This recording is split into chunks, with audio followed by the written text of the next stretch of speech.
there's no turning back.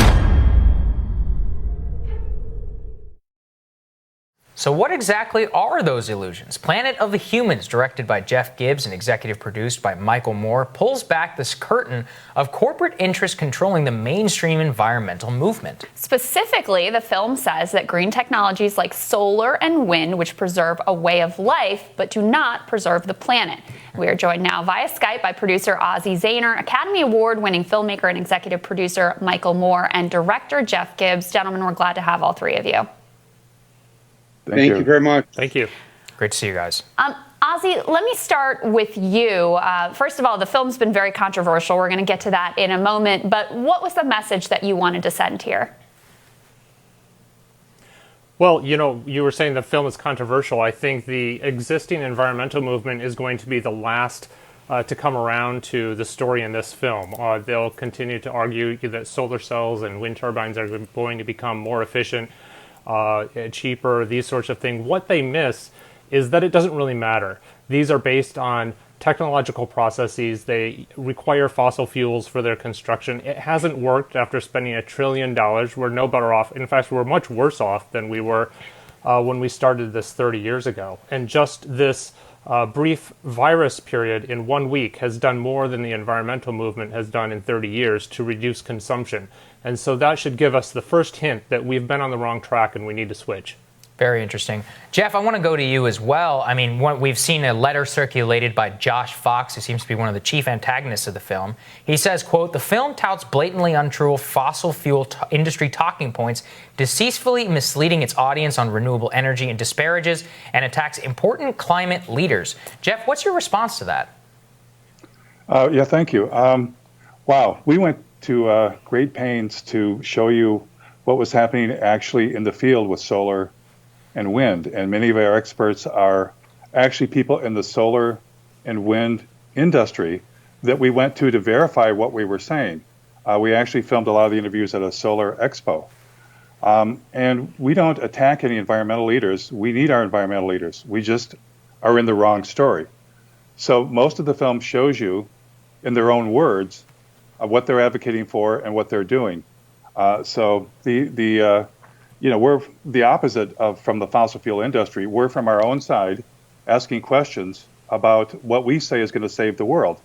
And I think it should be permitted to have discussions, among ourselves, among the people who believe in climate change, that know that the environment's in trouble, about what's going to work and what's not going to work. And that was our intent, to trigger a discussion and to raise a lot of questions. We don't have all the answers, but we want to have a discussion about, this is so much bigger than climate change. We've eaten 90% of the fish in the ocean. Half of the wildlife have disappeared in the last 40 years, primarily because of expanding logging and agriculture. Fossil fuels is tragic, but there's a lot more to our damaging the planet than just climate change. And so I wanted to spark a holistic discussion about all the things we humans are doing and about whether these green technologies were even going to solve climate change, let alone all of these other things that are happening around the planet. And I think looking at ourselves as a single species that's got this addiction to growth, my theory is that infinite growth on a finite planet is called suicide. And that's what we have to address. Michael, speak to that piece, the addiction to growth, because, part of why you've been, candidly so influential in my thinking is you've had this capitalist critique that really opened my eyes in a lot of ways. And it seems to me like that's kind of a core piece of this film as well. So just speak to that part. Well, let's just look at our system, our economic system. It requires Wall Street, let's just put it out there. Wall Street requires that every business grow from year to year. If a business does really well this year, it's not good enough that they do the same thing next year. They have to do more, which means we have to consume more, buy more. We have to make bigger profits. And when we have a system based on profit as opposed to need, the actual, what do we really need? What do each of us really need? And what we've signed up for by agreeing to this economic system that we have in our country is that we're supposed to need more. This has and is killing this planet. And we never stop to say, do we have enough? When is enough enough? Actually, I think the word enough is the dirtiest word in capitalism. Because there's not supposed to be any such thing as enough. But because we are told we need more, and companies are punished by Wall Street if they don't do more and grow more. Growth is really the death of us. And we've been saddened over the years. We started really thinking about this film over a decade ago because we saw that this evil economic system that we have is based on greed, and we saw some of our environmental groups hopping into bed with corporate America, and you've seen this happen over the last decade. How they all have gone green. Oh, they all tout the big green thing, and they saw basically that enough of us believed in green because we want to live. We want this planet to live, and so they saw, wow, there's the supply and demand right there. The demand is for green. Let's give them green and let's make a lot of money off it. Certainly. I think the failure of the movement has been to address this serious flaw, which is we are not going to save the planet or ourselves by allowing Wall Street, hedge funds, corporate America to be anywhere near us as we try to fix this. We are in desperate shape. Our environmental leaders told us a decade ago, if we went past 350 parts per million of carbon in the atmosphere, that was it. That's the limit. We were done. We would not be able to reverse it. We wouldn't be able to turn it back. So where are we at today? We're at 410, 420 parts per million of carbon in the atmosphere. We're way beyond over. And unless somebody sounds the warning siren, and that's what we're trying to do with this film, we're never going to make it at this point. And so, as critical as we are of some people in the environmental movement or some organizations, the real point here is that it's only your friends that can tell you when you're messing up, when you're doing wrong. And we are the environmental movement, because we've been involved in it since Jeff and I, since the first Earth Day.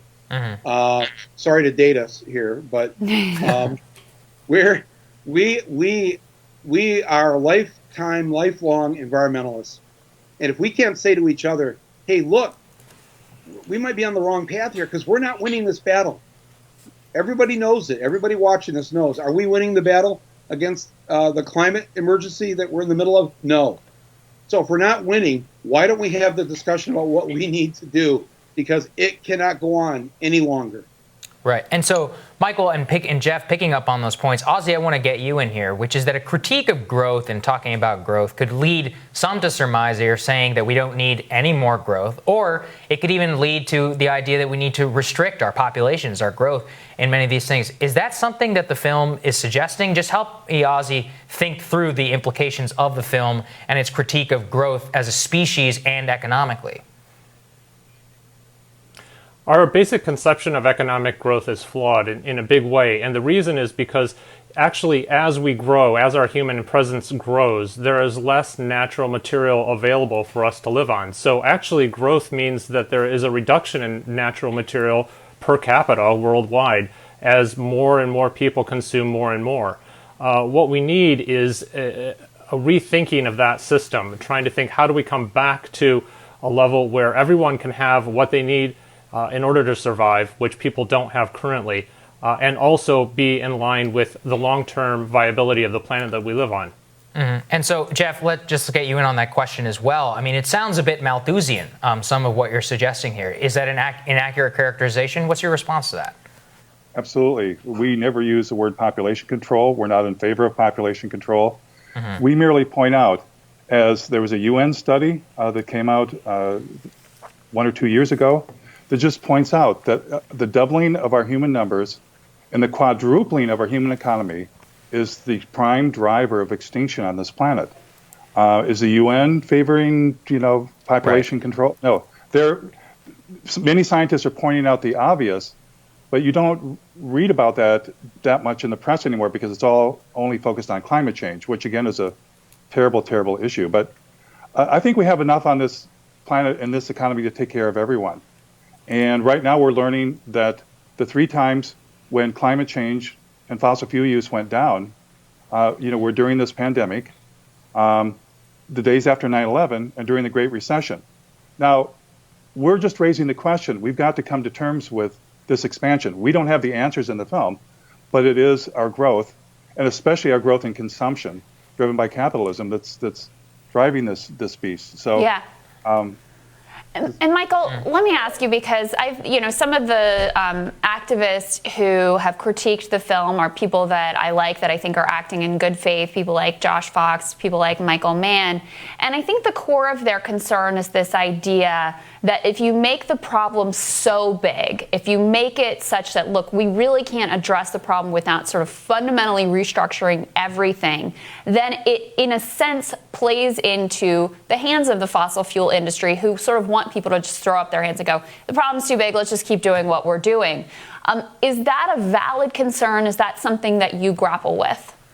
No, it's dangerous, actually. What they want us to do is tone this thing down, tamp it down, so that people don't become too overwhelmed. We can't just change overnight. Well, as Jeff just said, we have changed overnight, haven't we, in the last month? We are able to make serious fundamental changes in the way we live immediately if we think we're going to die.